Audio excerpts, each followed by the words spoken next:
नमस्कार, मैं सुनीता कथा मंथन में आप सबका स्वागत करती हूँ। कथा मंथन में आज सुनिए सुभद्रा कुमारी चौहान जी की कहानी सुभागी। सुभद्रा जी की अन्य कहानियाँ आपको प्लेलिस्ट से मिल जाएंगी, लिंक आपको एंड स्क्रीन पर मिल जाएगा। इसके अलावा अन्य लेखकों के उपन्यास और कहानियों का लिंक आपको हमारे डिस्क्रिप्शन बॉक्स और एंड स्क्रीन पर मिल जाएगा, जहाँ जाकर आप अपनी मनपसंद लेखक की कहानी और उपन्यास सुन सकते हैं। अगर आपको हमारे चैनल के उपन्यास और कहानियाँ पसंद आ रहे हैं तो हमारे चैनल को सब्सक्राइब और हमारे वीडियोस को शेयर करना ना भूलिएगा। तो चलिए शुरू करते हैं। कहानी सुभागी, लेखिका सुभद्रा कुमारी चौहान। अगर किसी को बेमौसम की बहुत सी चीज़ें देखना हो तो वह कुछ दिन आकर जबलपुर में रहे और फिर बेमौसम की ही बहार देखे। बेमौसम का पानी तो जबलपुर में बहुत ही ज़्यादा बरसता है। माघ महीने की एक रात की बात है। सर्दी बहुत जोरों की थी और साथ ही साथ खूब तेज हवा जो तीर की तरह हृदय को भेदती हुई जान पड़ती थी। बादल तो इधर कई दिनों से थे, किंतु आज शाम को तेज तूफानी हवा के साथ जो पानी बरसा था वह बरसात के दिनों की याद दिला रहा था। इस समय पानी तो बंद था, परंतु बिजली का कड़कना, बादलों का गरजना और हवा का तूफान तेजी पर था, जैसे कि शाम को था।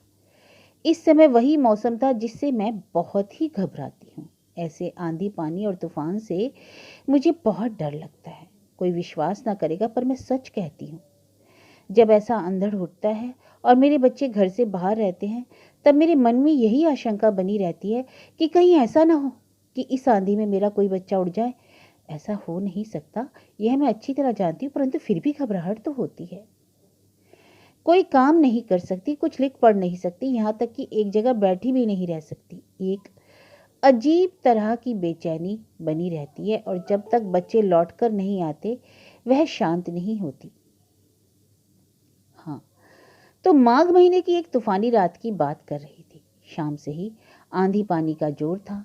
मेरी आंखों की नींद और बच्चों की याद दोनों में होड़ ही लगी रहती थी और प्रायः यही होता भी था। नींद के सामने बच्चों की याद ही विजयी हुआ करती है।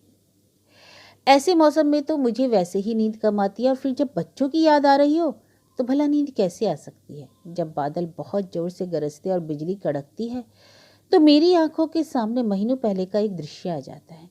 बरामदे में एक तरफ मेरा पलंग और उसी में सटी हुई मेरे नन्हे की खाट, जहां बादल गरजे, बिजली चमकी और मेरे नन्हे ने पुकारा, अम्मा अम्मा। बादल तो बहुत जोर से गरजते हैं, मुझे डर लगता है माँ, तुम अपना हाथ मेरी खाट पर रख दो तो मैं सो जाऊं। मेरा नन्हा आज इस समय भी तो वहीं कहीं सोया होगा। बादलों की तड़प से उसकी नींद आज भी खुल गई होगी और वह डरा भी होगा। उसे रात में शायद याद ना रही हो और उसने माँ माँ कहकर पुकारा होगा, परंतु एक ही शहर में रहकर उसमें और उसकी माँ में कितना अधिक अंतर है। मेरे हृदय में प्रबल वेग के साथ एक तूफान सा उठा। मैं फिर बैठ न सकी, उठकर टहलने लगी। इसी समय मुझे बरामदे में किसी मनुष्य की छाया सी दिखी। मैं कुछ घबराई और डरी, फिर तुरंत ही ध्यान में आया, अरे यह तो जेल है, या कौन सा चोर कहाँ से आ सकेगा। शिक्षकों के पास जाकर पूछा, कौन है बाहर। मैं हूँ बहन जी, उत्तर मिला। मैंने देखा बाहर बरामदे की जाली से सटी हुई सुभागी खड़ी है। मैं उसके बहुत पास तक चली गई और मुझे ऐसा जान पड़ा कि सुभागी रो रही है। मैंने कहा, सुभागी, इतनी रात को तुम सर्दी में अकेली क्यों खड़ी हो, कोई तकलीफ तो नहीं। तकलीफ क्या होगी बहन जी, सुभागी बोली। उसका स्वर कांप रहा था। ऐसा लगता था कि अपने अंतर से उठते हुए किसी प्रबल आवेग को वह दबा रही थी। नींद नहीं आती, आप भी तो नहीं सो रही, यही मैं देख रही थी। सुभागी ने अपने वाक्य को पूरा किया। मैंने कहा, मेरे ना सोने का कारण है सुभागी, मैं छोटे बच्चों को छोड़कर आई हूँ। उनके पिता भी जेल में हैं और मैं भी। मुझे उनकी याद में रात भर नींद नहीं आती। पर तुम क्यों नहीं सोई सुभागी। मेरा भी एक बच्चा है बहन जी, सुभागी ने कहा और एक गहरी सांस के साथ चुप हो गई। मैंने कहा, तुम्हारा भी बच्चा है, पर कोई ना कोई तो होगा ना उसे देखने वाला। मेरे बच्चे तो अकेले हैं, इसलिए मुझे इतनी फिक्र रहती है। उसे देखने वाला भगवान को छोड़कर कोई नहीं बहन जी।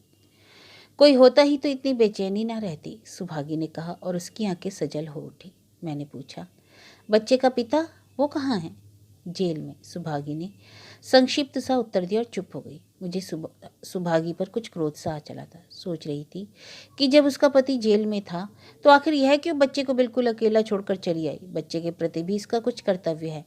माना माना कि इस प्रवाह में सब बह गई, पर तब क्या बच्चे को बिल्कुल भूल गई थी और अब रात खड़े खड़े बिताया करती है? मैंने रूखे स्वर में पूछा। जब तुम्हारा पति जेल में था और तुम्हारे बच्चे को देखने वाला कोई ना था तो तुम्हें जेल में आने की क्या पड़ी थी? तुम्हारे एक के ना आने से क्या फर्क पड़ जाता? मैं अपने मन से नहीं आई।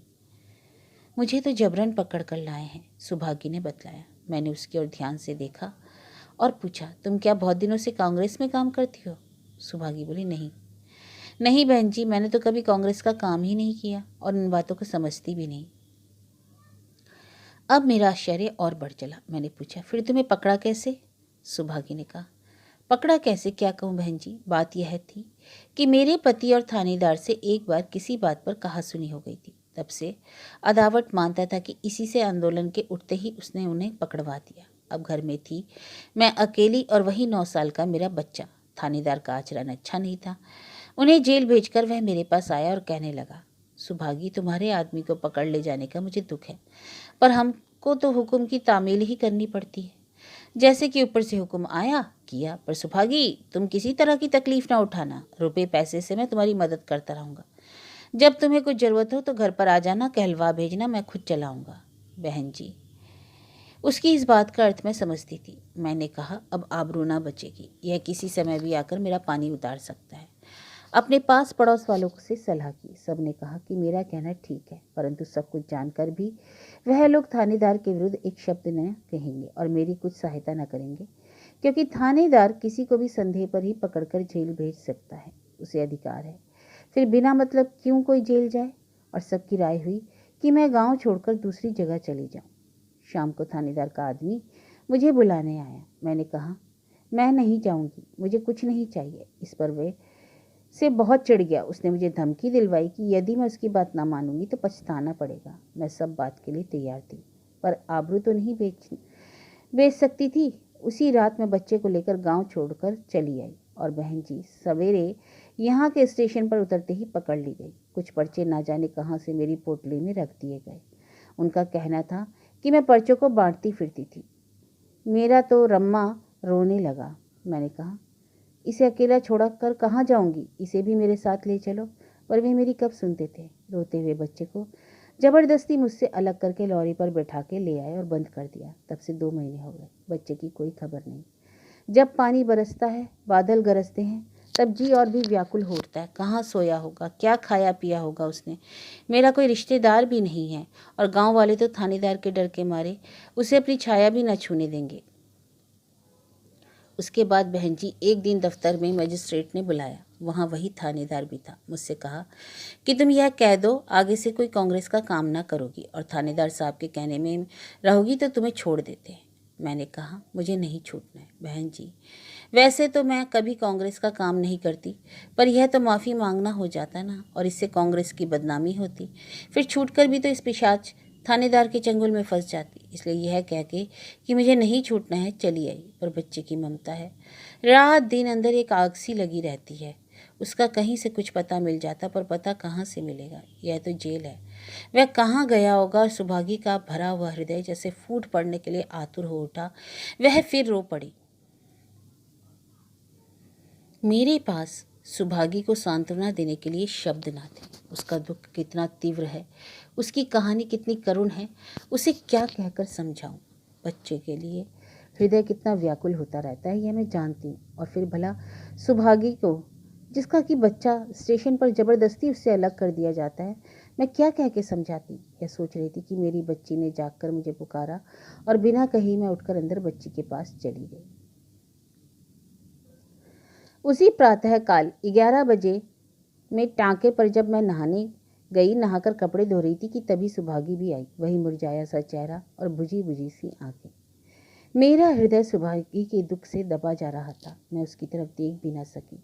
इतने ही में जमादारी ने लाकर मुझे एक पत्र दिया। पत्र मेरे बच्चों का था और कपड़े धोना भूलकर मैं पत्र पढ़ने लगी। पत्र समाप्त करते करते एक बच्चे ने लिखा था, अम्मा, हम लोग छोटे छोटे तो हैं, तो हमने एक छोटा सा नौकर भी रखा है, और तुम्हें जानकर आश्चर्य होगा कि इस लड़के के माता पिता भी इस आंदोलन में पकड़कर जेल जीवन बिता रहे हैं। उसका नाम रम्मू है। अच्छा सा लड़का है माँ, और हम लोग उससे नौकरों सरीखा व्यवहार भी नहीं करते, उसे पढ़ाते लिखाते भी हैं। पिता की गिरफ्तारी के बाद माँ के साथ शहर नौकरी करने आया था। स्टेशन पर ही उसकी माँ पकड़ ली गई। तब से कई जगह नौकरी करने के बाद अब हमारे घर आया है, और उसे यहाँ अच्छा भी लगता है। कहता है कि अपने माता पिता के छूटने तक वह हम लोगों के पास ही रहेगा। क्या कोई इस तरह के लड़के की माँ तुम्हारे जेल में है माँ? पास ही नहाती हुई सुभागी से मैंने पूछा। अरे सुभागी, तुम्हारे लड़के का नाम क्या है? नाम तो उसका रामलाल है, पर रम्मू रम्मू कहकर पुकारते हैं सब लोग, सुभागी ने बतलाया। हर्ष अतिरेक से मेरी आंखें सजल हो गई। मैंने कहा, सुभागी अपने बच्चे का समाचार सुन लो। और बच्चों की चिट्ठी का वंश, जिसमें उन्होंने अपने छोटे से नौकर के विषय में लिखा था, पढ़कर सुना दिया। सुभागी को जैसे खोया हुआ खजाना मिल गया, और उसने मेरे पैर छू लिए।